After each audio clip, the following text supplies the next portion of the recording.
Good morning, one and all. Hope you're good. Hope you're well. It's the return of Ange-r Management. As you can see, Johnny failed his fitness test, so we have someone in replacement. We have an injury crisis here on Ange-r Management, but we brought a super sub on. Ian Method with me. Ian, how are you, sir?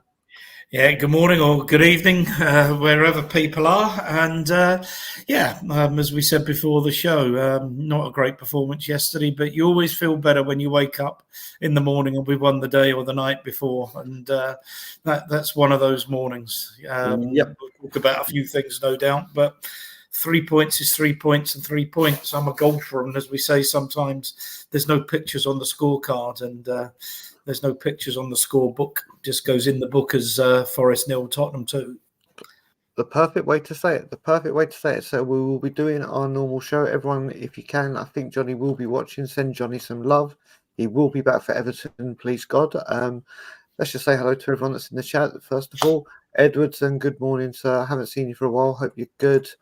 Crossbone Z Gaming is here. The Bald Bead Counter. I love that name. Absolutely love that name. Lee Harvey, good morning, sir. Yeah, Johnny unfortunately hasn't made it. We have Omo. Big up, Omo. Hope you're good. Mark Cousins is in the house. Adrian Stone. Hemroy Herds, as always. Daniela, good morning to you. Walls Fee, big up, sir. Who else is here? Boxing 57 is here. C is here. We will be talking about that man. AJ is here. Bill, good morning, my man. I hope you're good. Right, everyone. Oh, and the Sussex Hotspur has joined. Big up, my brother. Hope you are good. Right. So as people know, just to run down the show again, we speak about the negatives should there be. And there is one glaring one that I think we'll address straight away, unfortunately. Then the positives, followed by players that deserve special mentions. And then the big man himself. But Ian, guests always go first here. Your first negative, or the negative, should we say? Well, the midfield in general, I wasn't happy with, particularly at the beginning. But Bissouma, I mean, where is his brain? There was one of the comments in the chat that he fancied some warm weather training. I mean, I don't know. Conspiracy theories abound, but if I get suspended now, I don't have to play till the Africa Cup of Nations. And, I mean, he's now out for Tottenham till the 11th of February, did I read? I mean, that's just atrocious. But he wasn't playing well. Now, some people know that I've been in the Far East on holiday for a couple of weeks, so I haven't seen much. I didn't see. I saw a bit of the Villa game, none of the West Ham game. A few highlights of the Newcastle game, and what I read that Bissouma was playing pretty well. But Bissouma, I mean, what can you say? He was doing very, very little. And that tackle was crazy. I mean, was absolutely crazy. And you look at our discipline in general, Brian, and it's not been good. A lot of sending offs, and I put on our Tottenham chat last night. It's not as if someone's, a player through on goal and someone's pulled him down to stop a one-on-one with a keeper, and you've taken one for the team. The majority of the red cards have been utterly reckless and totally unnecessary. And yesterday's was a case in point. We've just gone 2 up. It's a meaningless ball in midfield. I don't know what he's trying to do. He's not winning the ball, and even if he does it's not that big a deal. I don't know, crazy. But I wasn't particularly impressed with Sarr up to that point, and I know Decky got man of the match, but I didn't think that the 3 of them were really functioning. Ironically, the injury to Johnson seemed to help, because Decky went back to the right and things started to flow from there. But see a comment there, he's been awful since Luton. I think that's absolutely right. I mean, about Bissouma, shocking, and I don't know, he started the season so well. That's what's annoying, and his head just doesn't seem to be there. Yep. I mean, first of all, let's address Bissouma. I said it, and a lot of people are saying it. He's been missing since Luton when he's been on the pitch. Good morning, Ian. I can see Ian Lubin's in this. That's the good morning, Ian. He's been missing since Luton on the pitch. So I don't know if we're going to notice a difference when he's off the pitch. Warm weather training. Well, that's him now done till February, like you said. And in all honesty, Ian, I actually think when everyone's fit now, he's lost his place. The midfield 3 now for me is Bissouma, Sarr, Bentancur, Maddison. When fit, there has to be accountability.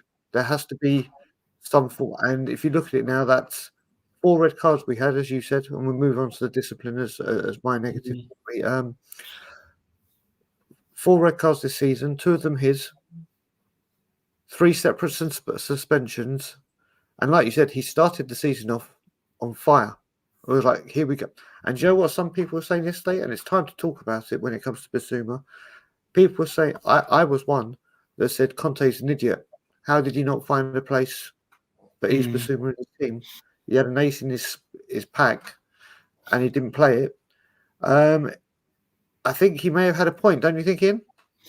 Yeah, I mean, the thing is, maybe this. See, we never know is what are things going on in people's private lives? Are things going on in people's heads? And Richarlison may be a case in point on this. Certainly, under Conte, he appeared stifled when he came back in this season under Postecoglou. Everything just seemed to be shining bright. He was the player that we remember at Brighton, that box-to-box player that's so critical in that 3-man midfield that he plays in the pivot, someone who can break up opposition moves. And more importantly, then, instead of just passing it to someone who can play, will drive the ball forward in the way we haven't had since Dembele. I don't know. I don't know what's going on in his head. We can all. It really is speculation. Has he been worried about getting injured before the Cup of Nations? Is there something going on in his private life?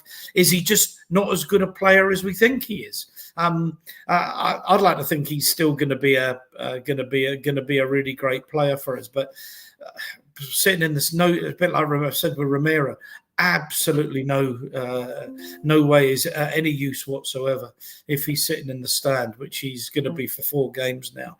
So crazy, absolutely crazy. Well, Ian, let's talk about the challenge, because obviously you used to be a referee. You understand when we talk about refereeing, it's always good to have someone that actually has proper knowledge from.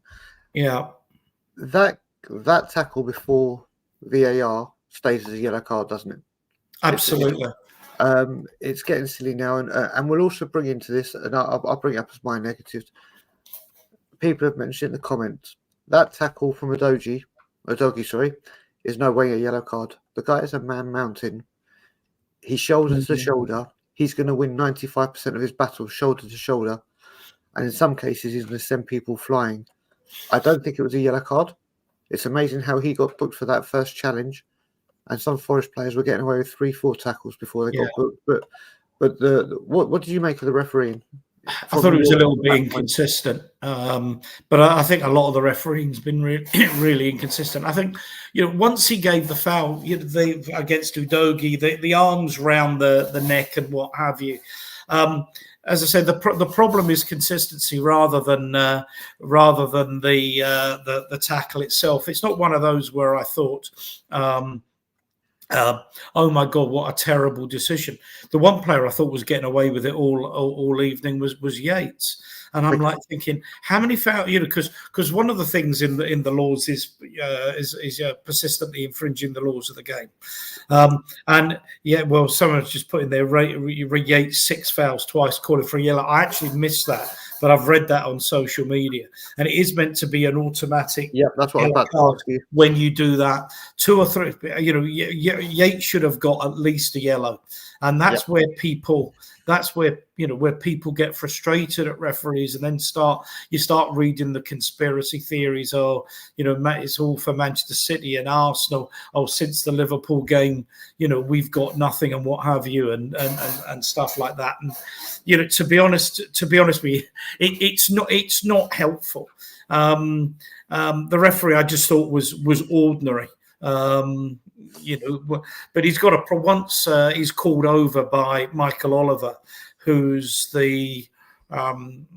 my money anyway, by some distance the best referee in English football, calls him over and says that's a red card.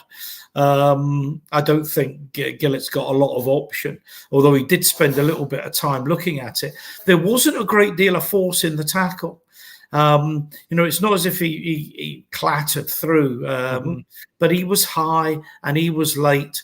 And I think, as Gary Neville said, it's the kind of tackle that we've got rid of in the game.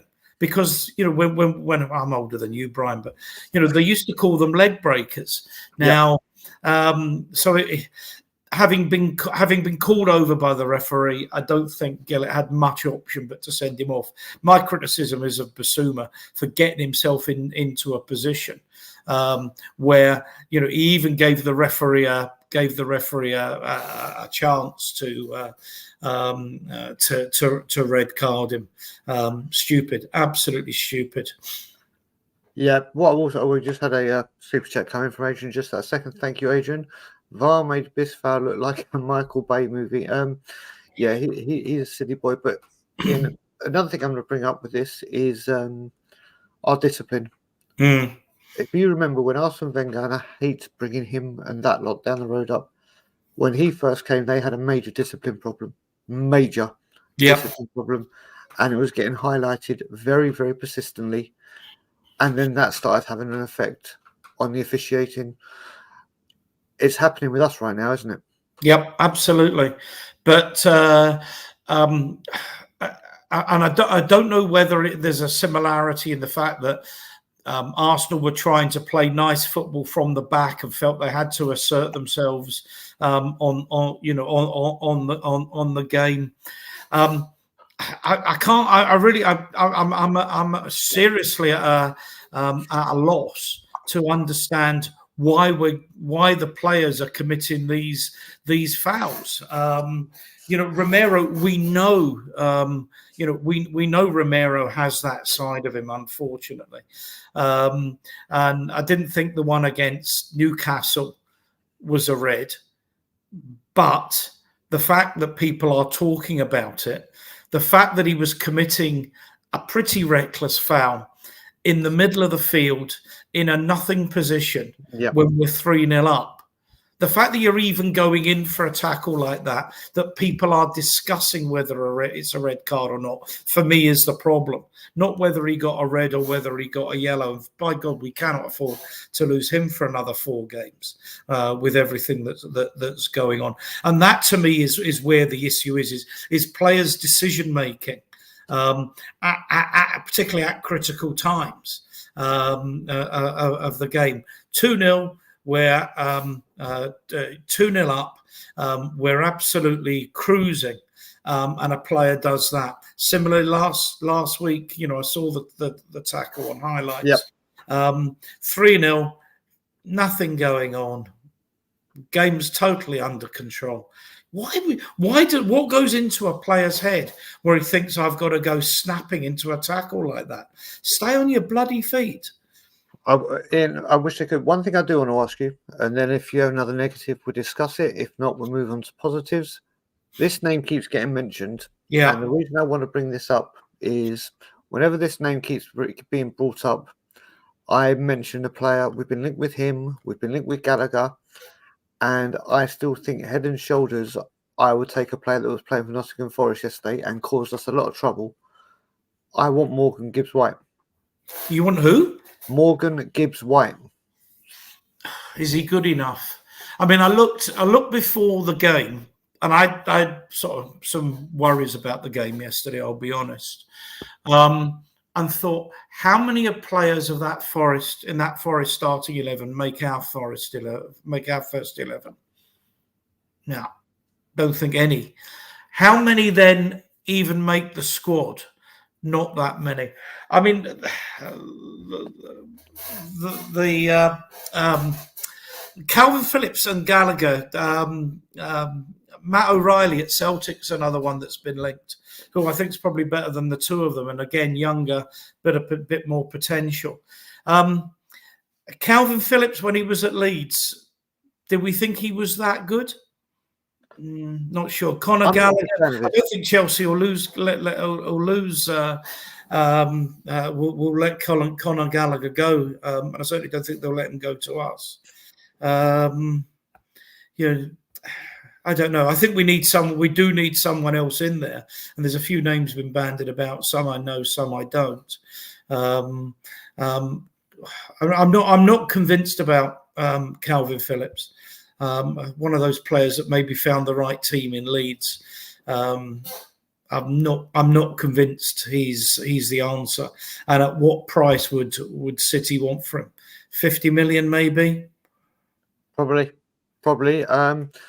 Do you have, before we go on and see if you have any more negatives, big up to this guy, Big Boss Man, who I haven't seen for a while. I hope you and the family are well, mate, and we'll speak very, very soon. Ian, do you have any other negatives you wish to discuss, or should we move on to the positives? What are the negatives? Well, yeah, as I say, I think when Biss plays really well, the whole midfield clicks. Someone made a comment about Sarr and the amount of grass he covers, and I think that's absolutely right. Yeah, I didn't think the midfield functioned that well, but I'm going to go on to one of the positives without a player we both like, and I think there's negatives. Positives, let's go. Yeah, let's talk about the positives. Let's absolutely. Remember, this isn't players, Ian. We do players with special mentions, so this is overall team-wise. Yeah, and then we'll get on to the players. Well, I think defensively we did well. I mean, big special mention to Ben Davies. I know he's not everybody's cup of tea. I think he's one of those absolutely totally honest pros. He always gives you 100% of what he's capable of. Some people think he's not good enough. I'm not sure that I agree with that. Maybe he wouldn't be a starter. But at the end of the day, you've got to have quality players in your squad. And some of the names you see bandied about coming in as squad players are just not realistic. You have to be Manchester City to have, quite high quality internationals and people like, Aki and what have you sitting on your bench. Romero did well. Probably leave players till we get to special mentions. Talk about team performance. Then we'll go to special mentions and discuss players individually. Team performance was bitty. I thought was bitty. But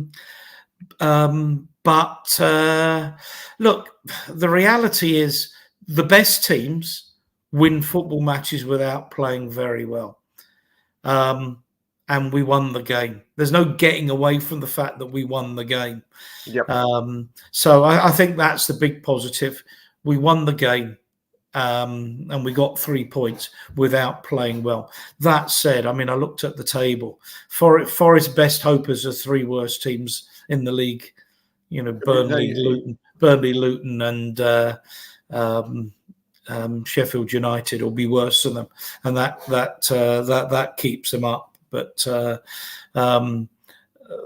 thankfully, we weren't up against a better team. Yep. I mean, let me get a take on that. From watching Ange Postecoglou very, very closely, up at Celtic, as you live in Glasgow, and I keep saying every time I stream with you, and what better time than on this show to say it, is this man right here was the very, very first person to mention Ange Postecoglou the second Antonio Conte was sacked. Watching him, big up Rob, hope you're good, brother. Watching him at Celtic, as you did, we had long chats about it.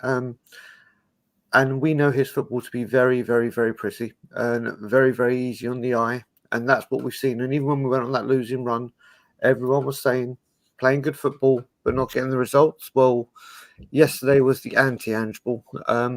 Whether that was Forest sitting back, whether we were tired, whether we couldn't get rhythm, some games you have to win, and you have to win ugly. And as I say in Fast and Furious, winning is winning. It doesn't matter if it's by an inch or a mile. And yesterday, we most certainly did it. We had to really pull together and keep it going. And a win is a win. And you know what? What we'll do is go back and forth now. We'll go back and forth because there are a good few people that we're going to discuss. So now you can talk about. Pick one player to speak about. I'll then give one, and we'll go back and forth. So, who's your first one? Well, all right. Well, I mentioned Davies, so let me talk about Ollie Skipp then, because he's a player that you and I both really like, and I think we'd both be the first to admit that he's not really been, as we say in Scotland, not really been setting the heather on fire over the last year and a bit. But I thought yesterday was his best, possibly even his best performance overall in a Spurs shirt, coming on at a difficult time. Whether he was moving onto the right side or in the middle, he tackled, he covered, he passed.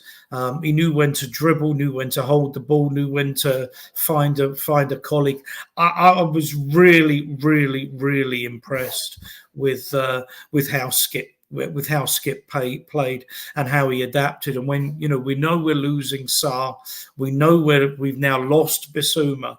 And I'm thinking Skipp coming in, that's going to seriously weaken us, and it probably does. In fairness, I still don't see him as a starter, but I was really, really impressed with his work and everything he did yesterday. I was really pleased with him and for him, particularly, as I say, like you, he's a player we both have hopes for.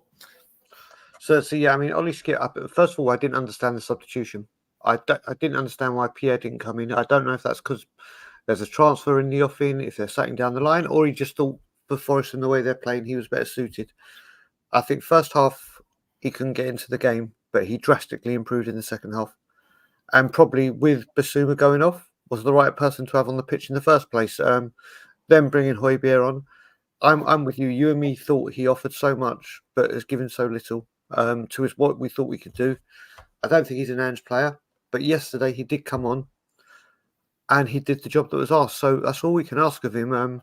Do I think he starts against Everton? No. But he came on yesterday and did a job. Now, the first player I'm going to talk about, there's quite a few I want to talk about, but I've seen him mentioned by a few people, Big Boss Man being one.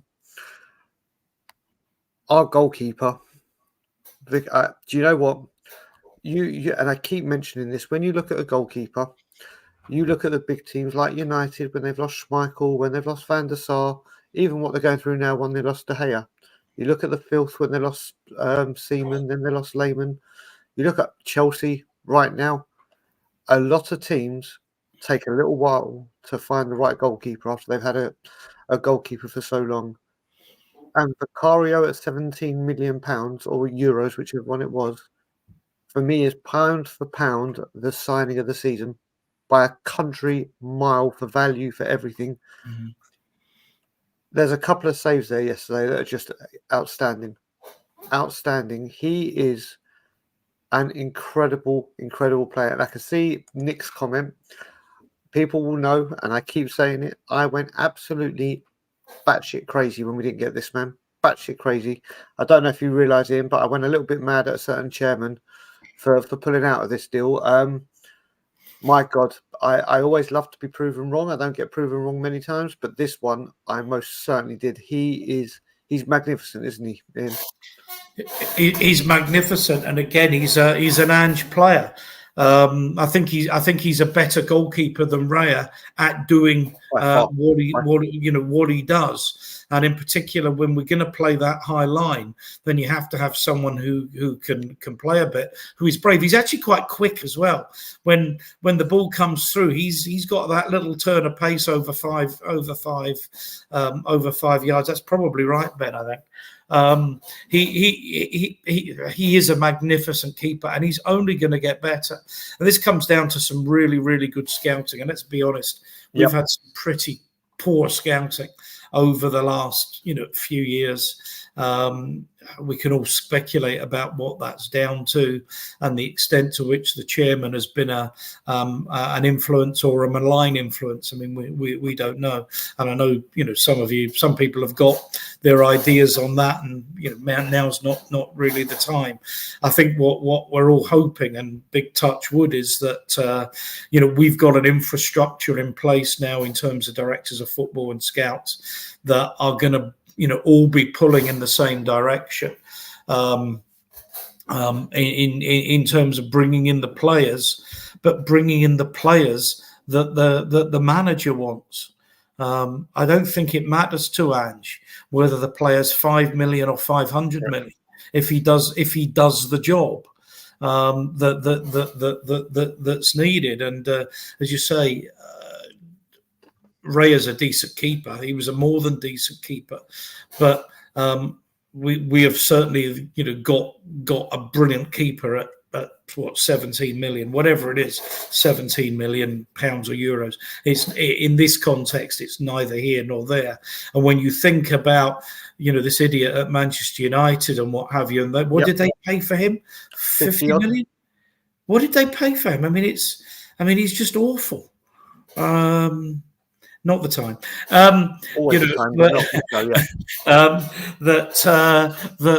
That's a superb piece of scouting, and I've got nothing else I can add to what you said. Magnificent keeper. Everything about his game is just fantastic. Next player you want to talk about? Well, let's talk about Decky. Let's do it. Let's talk about Decky, because I didn't think he was influencing the game as well in the middle until Brennan went off, which was unfortunate. Poor boy just can't catch a break. 45 million. Ian says, yeah, okay. Still a lot of money for a very, very I'm seeing Ben's comment. But when he moved back to the right hand side, he suddenly found his mojo again. The cross, I mean, it's been pointed out by other people. The cross was just absolutely unbelievably brilliant. One touch onto that magical left foot, and bang. But he's another one that he's got such wonderful work rate. I worry about him sometimes. I worry about the fact that cutting onto his left side constantly and slowing it down. But and I think the great thing about the second goal was, if you look at the position the defender takes, the centre half takes, unblock, go outside, go outside. I know you've got no right foot, bang.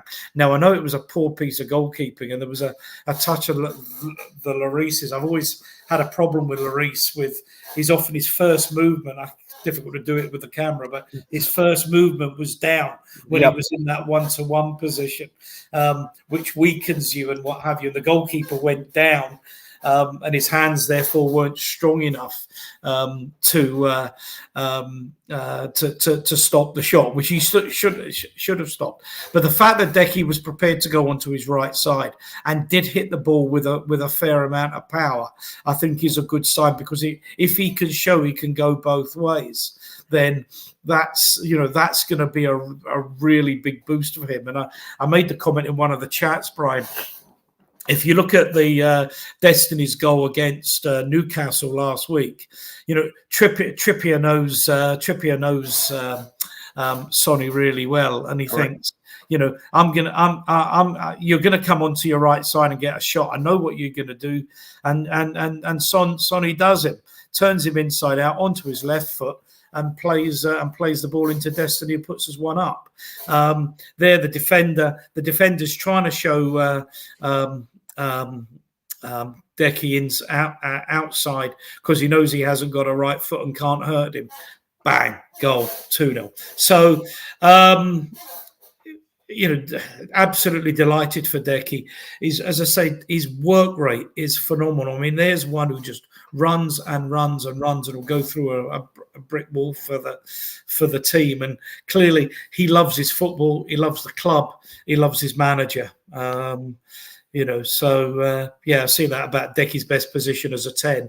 Yeah, I didn't feel he was influencing the game as much in that, that 8 or 10 role that he was playing, as much as he did when he went back onto the right-sided position. But I think with the way the team is at the moment, if you're in the team, you're happy. Yeah, I mean, I'm going to wax lyrical about Decky for a bit, because I am very, very critical on him at times. And after West Ham, I don't know if you saw the West Ham game whilst you were.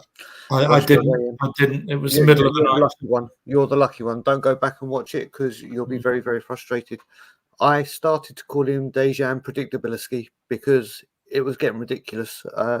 On the right, cut in. Every like you said, everyone knows what he's doing. Yesterday was. I said on We Are Tottenham TV yesterday that I think we should keep him in the mask constantly, because it seems to be giving him some kind of superpower.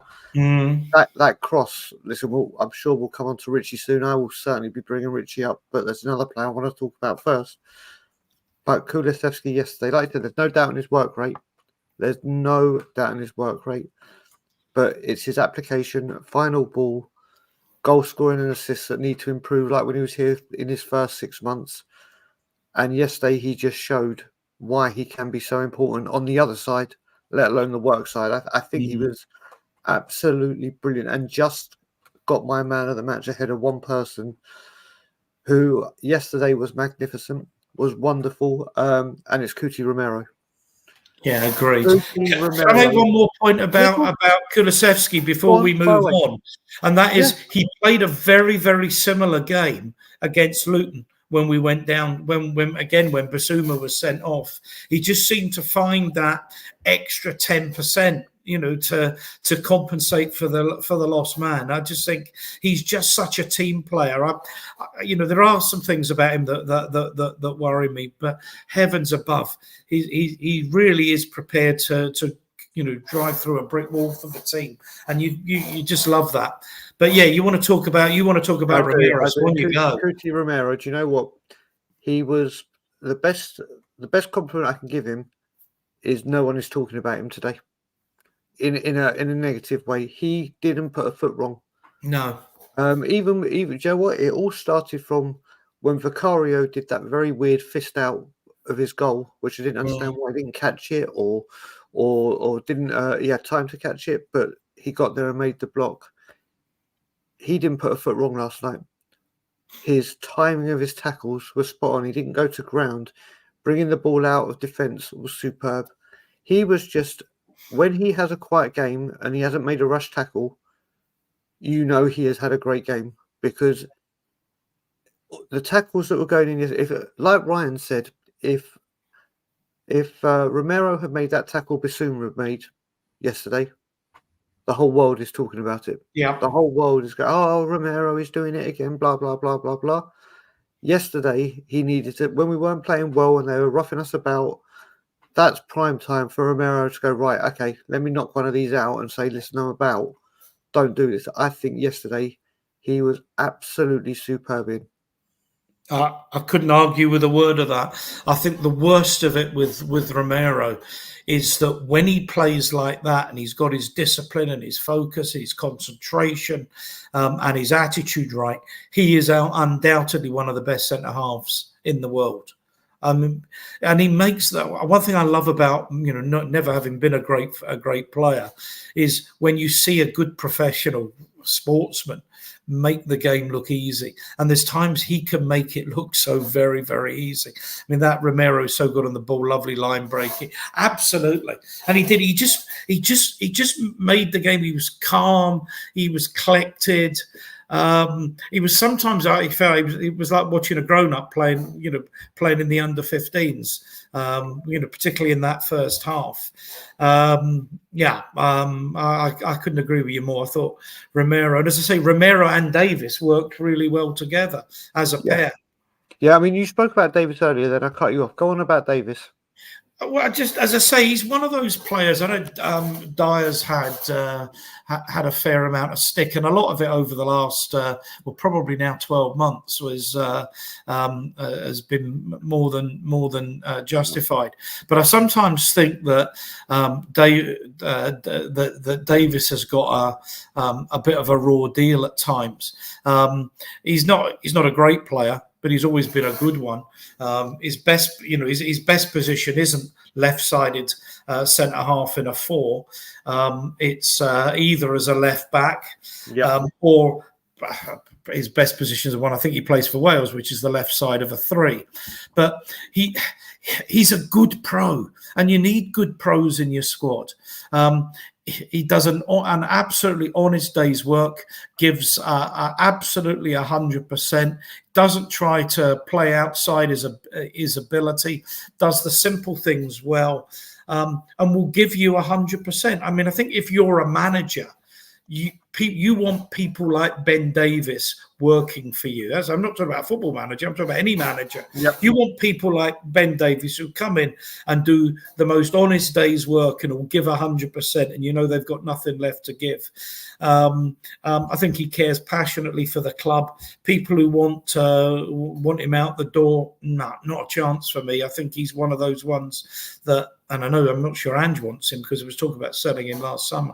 But I think he's one of those players that you want around the club, that you want to be able to call it when you've got an emergency. And by God, we've had enough of them this season to come in and do a job of work for you. And I mean, again, that's a couple of things Boxing Hotspur has said. That 4th choice centre back up, left back, perfect. Whilst we improve the rest of the squad, I can't argue with that.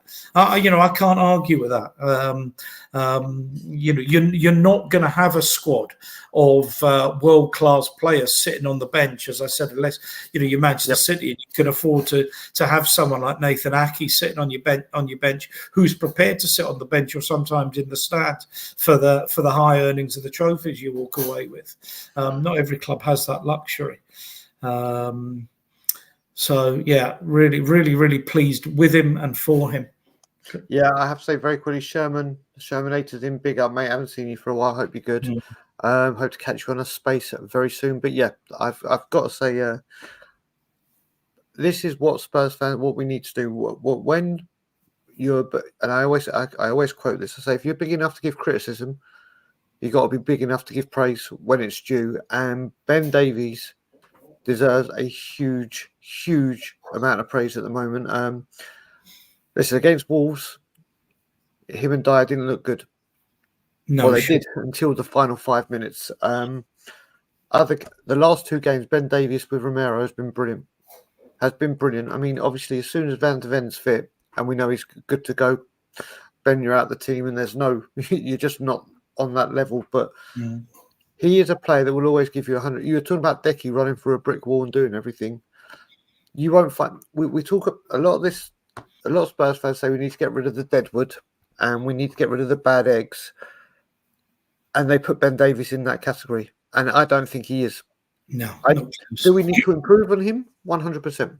Is there better out there? 100%. Is he one that's causing problems at the training ground? Absolutely not. Is he one that will get on with the team and do what's asked of him? 100%. And he deserves a lot of credit. And do you know someone else who deserves a lot of credit right now? And I hope Craig is in the building still.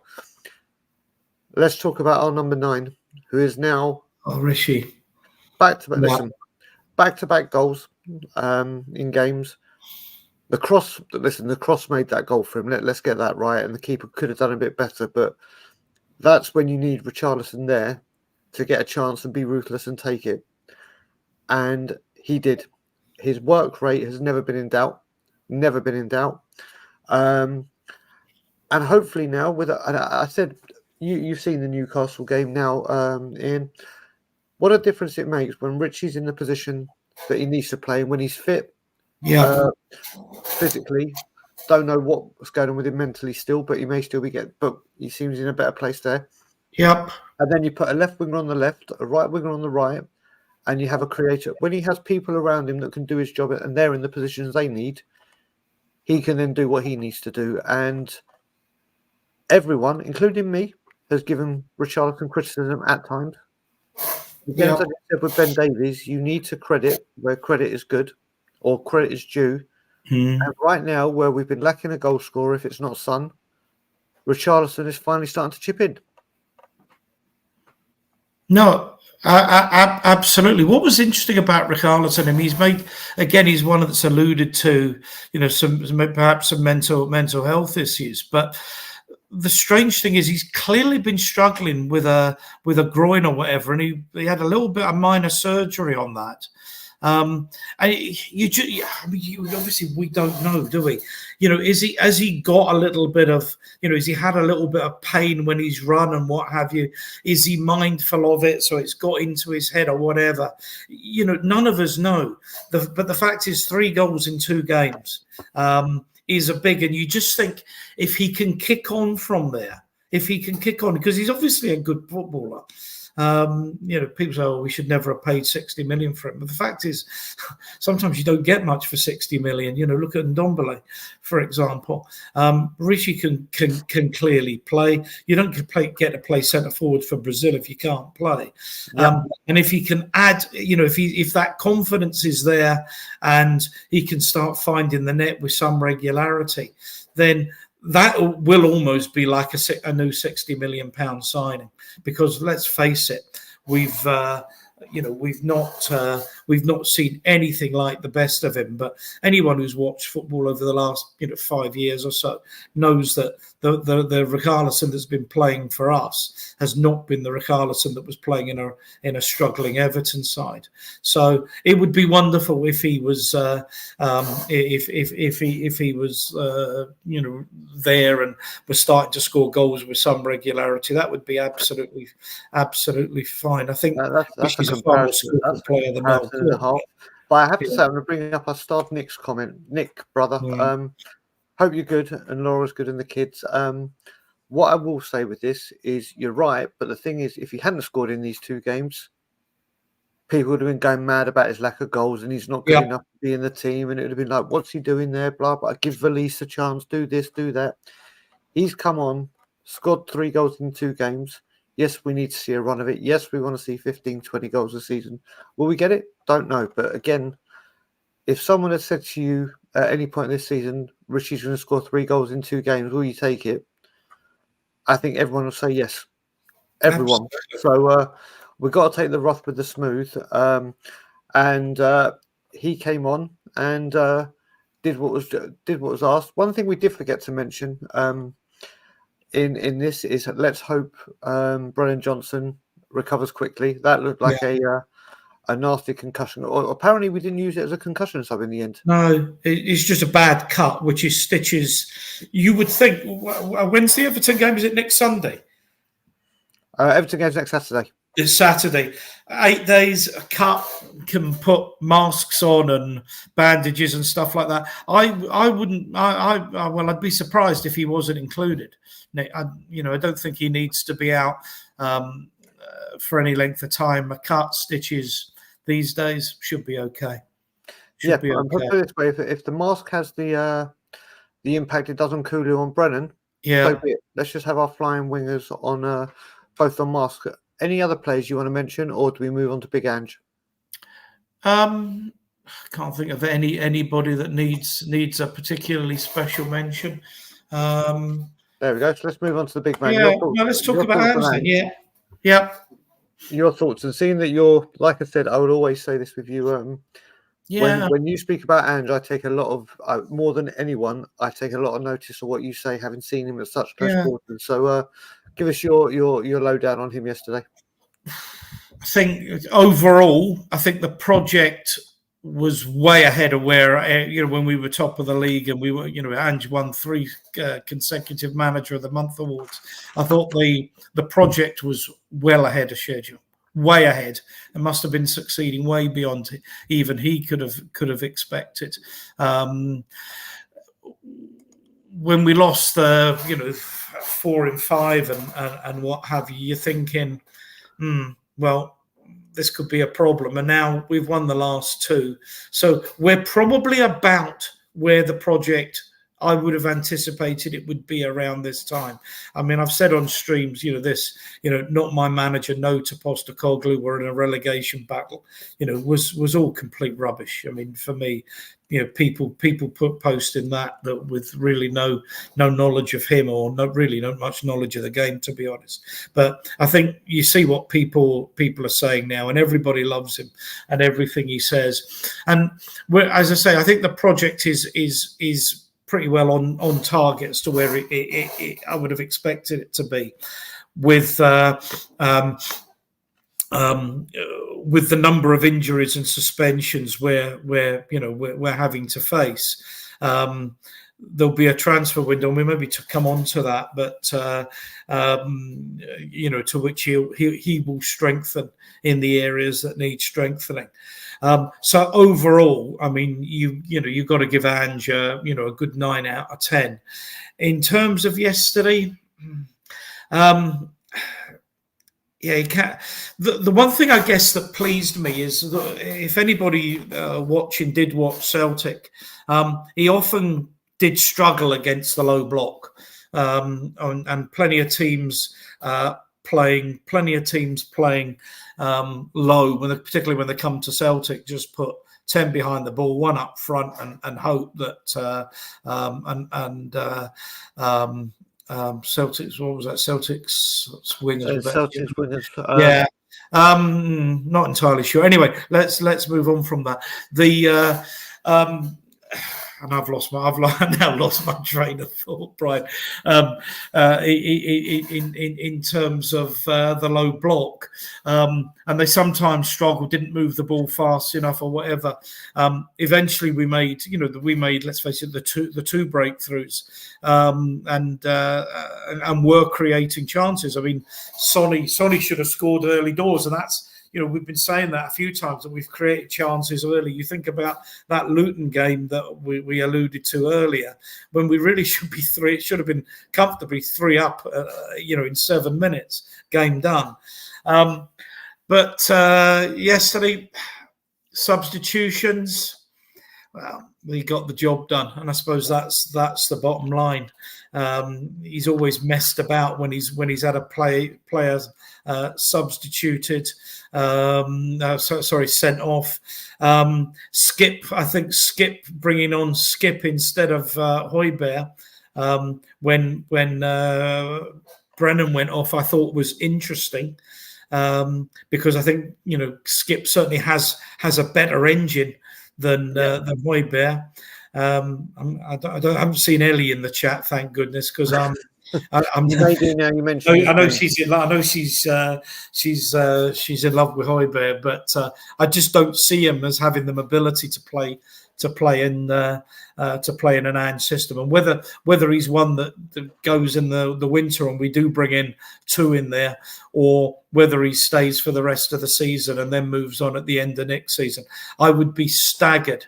Absolutely staggered if Højbjerg was at the club this time next year. Absolutely staggered.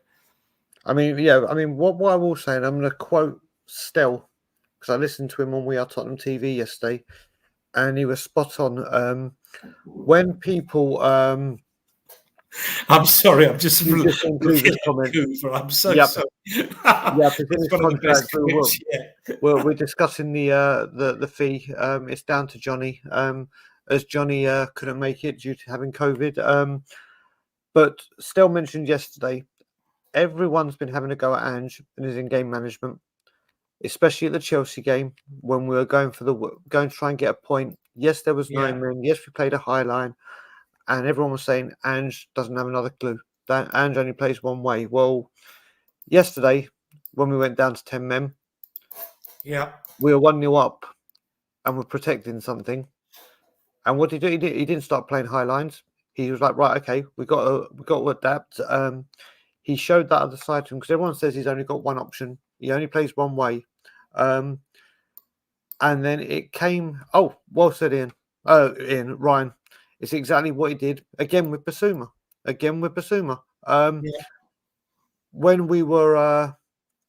Ryan 2-0. Bloody, this guy loves correcting people. It's all he does. I think he hovers around, my brother, just waiting to correct people, and he's probably got a big smile on his face as he's doing it right now.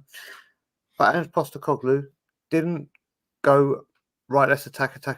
We're protecting something. We've got the 3 points, or at the moment we're in line. Let's just see this game out. And not a lot of people have been talking about it.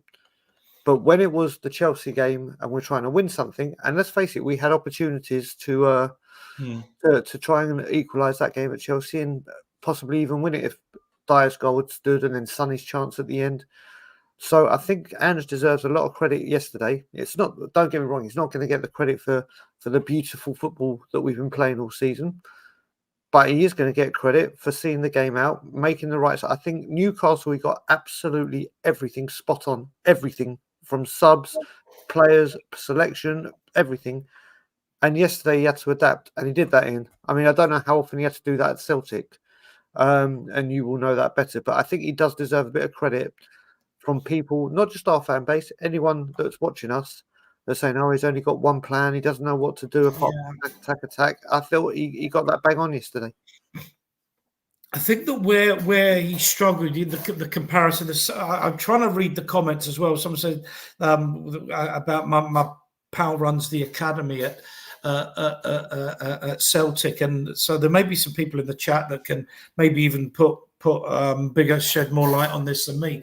But people talk about rotation. One of the things I loved about the way Ange did things at Celtic was he would almost rotate within games. So if you look, someone said about Celtic's wingers. So you had Hatate and Jota playing on the wings. That would sometimes interchange. Hatate mainly left, Jota mainly right, but you would see them swap. But then maybe after an hour, he might take one of them off, take Jota off, for example, and bring Abada, the left winger, the Israeli winger, on in his place. So there was no change to the system, and he would have players of relatively similar class to be able to bring on. So, for example, he would have Maida. I'm thinking not Hatate. He would have in the sort of the Sar Madison roles, if I could call that. He would have Hatate, and he would have Matt O'Reilly, and instead he might bring on Turnbull and take one of those two off. Again, exactly the same system. Now, he's not been able to have the luxury of that because the players that he might want to change and bring on. So, for example, bring on Bentancur and take Sarr off or similar. He hasn't had that opportunity because the players have either been injured or suspended. So that's what I think he'll want to get to, a point where he can interchange the players but not change the system. And of course, not changing the system means actually keeping 11 on the park more, for 90 minutes on a almost permanent basis, and that's where it's been weak, and that's where, in fairness, Postecoglou's done really well considering, and that's I mean, I'm just looking at the games we've had players sent off in. We managed to win against Luton and keep a clean sheet. We managed to win against Forest, both away from home. Yeah, great. Of course, they're poor sides, but it doesn't matter. You've still got to get the job done. Correct. Two games, two players. So same players sent off, but players sent off. Managed to change the system. Keeper. Keep the shape, keep the discipline, and come away with the points. Just let Angelo Tiro, Hatati was the number 8. You see, I see Angie's system was 1 number 6 and 2 number 8s rather than an orthodox number 10. But that just might be my take on it. I see Hatate and O'Reilly both playing number 8s, one left, one right, rather than an orthodox 10. But we can get a bit anally retentive about that. But Maeda playing on the wing. There we go. So Ian, listen, we'll wrap it up there. What I will say is for people to know that the Advent calendar will be on, and it's day 16. Today is a very comedic day, so if you need some light-hearted humour, I would definitely watch the Advent calendar at 11 o'clock. It's me, Ben and Rez. Johnny will be back for the Everton game, but thank you very, very much indeed for joining us. Everyone, I hope... Actually, 1 minute, one question in from Lee. What's your answer to that question? Of course, we haven't got I don't know. I've been looking at that. I'm not sure. I think the general consensus is Davies to left back and Royale in the middle. I think that's one of those games where let's play Ange ball and go out and score more than them. That would probably be my answer. But I suspect that bringing Royale back and moving Davies to left back is likely, with the players we've got available, to be the best option. Not the one I would like, but probably going to be the best option. What do you think about yourself? Yeah, I was talking with Ben from We Are Tottenham TV about this. First of all, Dave, big up my man. I hope you, family, kids, they're all good and all well. I think he puts Ben Davies at left back. Or I didn't think that to begin with. Ben said it because if you look at Emerson playing inverted left back against Wolves or whenever he can't do it. And I know Nick's in the chat. This isn't about him not playing. I think Emerson goes in the centre. I think Emerson partners Romero, Davies left, and Porro, who we didn't mention, but again, stellar performance from that man. That man is a star. I'm a Porro-aholic for sure. So that's what I think he does. But Ian, very quickly, where can people find you, sir? Yeah, just on Twitter. I haven't got my own show. I just wait for, as Kuva says, wait for the appearance money to be negotiated by my agent, and I come on shows. Get even more money when Johnny has to pull out and Brian's looking for a last minute replacement. But follow me at Shaggy1712. Always follow Spurs supporters back. So. That's where to get me. One day I might even do my own channel, but happy going on other people's. Well, I'm not going to give any clues away, but what I will say is look out in January, because hopefully in January, Ian and Ben will be doing a special show interviewing a person we're not going to name just yet. We'll be looking forward to that in January. Ange-r Management will be back, hopefully, after a win against Everton. And we can be happy with that and Johnny's return. Ian, brilliant. Thank you very much, Tom. Thank you very much indeed for the super chat. I'm not even looking there. So I know Ben's in the chat because he brought that up. So big up, Ben. Thank you. Everyone, thank you for joining the show. Please go follow Ian on Shaggy1712. Great person to talk football with. Everyone, please enjoy your weekend. Like, comment, share, subscribe. And as always, Levy out.